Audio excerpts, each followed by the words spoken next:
mis aux claquettes, en fait, c'est après avoir découvert le film avec Gregory Hines qui s'appelait Tap Dance. Quand j'ai vu en fait le mélange de la rythmique et de la danse, tout de suite je me suis dit que ça pouvait être en fait très intéressant dans la mesure où j'étais déjà danseur et que je voulais absolument, pour parfaire en fait mon art, c'était intéressant pour moi en fait d'apprendre un instrument de musique, et dans la mesure où cet instrument de musique c'était les claquettes, je me suis tout simplement dit que c'est ce qui pourrait coller en fait à la danse que je pratiquais déjà.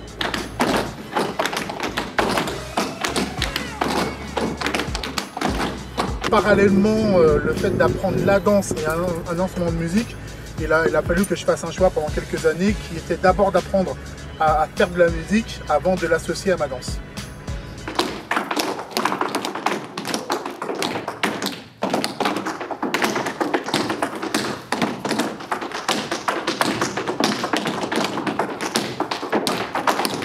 D'abord évidemment Gregory Hines, parce que c'est lui qui m'a donné envie de faire des claquettes, donc par intermédiaire du film Tap Dance. Et évidemment, quand j'ai commencé à avancer, quand j'ai avancé dans cet art, j'ai découvert d'autres danseurs tels que Sandman Sims, Sammy Davis Jr., Bunny Briggs, mais celui dont j'admire le plus, en tout cas ses rythmes, c'est Steve Kondo. La personne qui m'a aidé,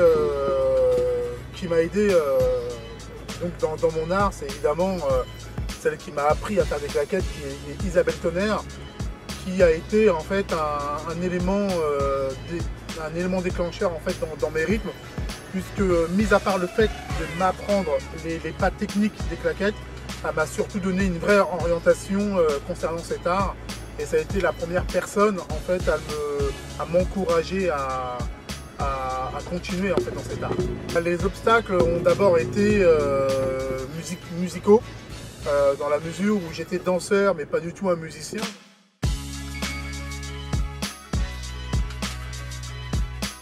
Puis le deuxième obstacle, en tout cas si je peux l'appeler ainsi, qui m'a surtout porté, qui a surtout été un problème pour moi, ça a été de faire passer d'abord la musique avant la danse.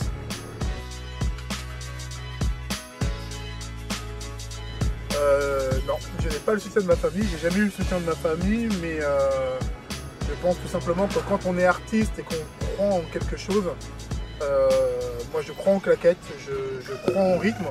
Ça a été évidemment au départ très dur, mais c'est quelque chose dont j'ai fait totalement abstraction pour pouvoir continuer à faire ce que j'aime.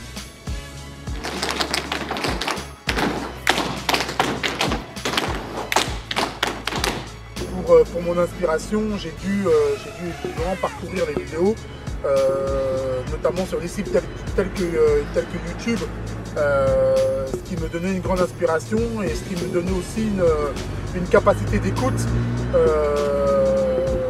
à travers les vidéos telles que celles de Sylvain Glover, Gregory Hines, Steve Kondo et d'autres danseurs dont j'ai pu admirer les vidéos et les pas. Je pense que c'est en constante évolution, les claquettes évoluent énormément. Je pense aussi que ça évolue certes selon les pays. Il y a des pays qui sont un peu plus classiques, d'autres qui ont compris que les claquettes, dans la mesure où c'est un instrument de musique, et donc les claquettes doivent évoluer avec les musiques actuelles. Mais je pense qu'il y a beaucoup de gens qui se battent pour faire de cette danse une évolution certaine.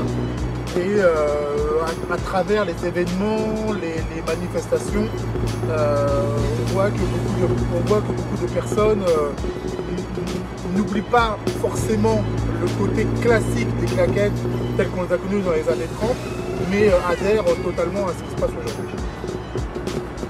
Aimer quelque chose, je pense que ça ne s'explique pas beaucoup. Je pense qu'il faut le vivre. Après, la difficulté, c'est de transmettre quand on est sur scène ou quand on est, quel que soit le support sur lequel on danse, c'est de transmettre ce qu'on aime aux gens qui nous regardent.